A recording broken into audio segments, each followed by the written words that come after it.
சத்தாத்தில பொன்னோரத்தினமே கண்ணாடிச்சு கூப்பிடுறா பொன்னோரத்தினமே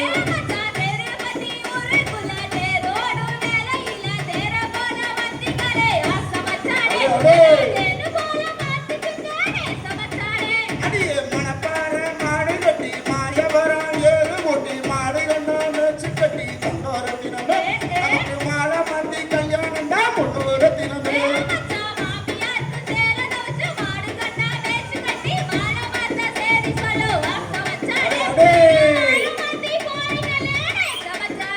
அடியே தெக்க தெக்க தென்னை மரம் அதுக்கு தெக்க வன்னி மரம் சோலையில் பொன்னோரத்தினமே வயல இருக்கா வாரதுக்கா பொன்னோரத்தினமே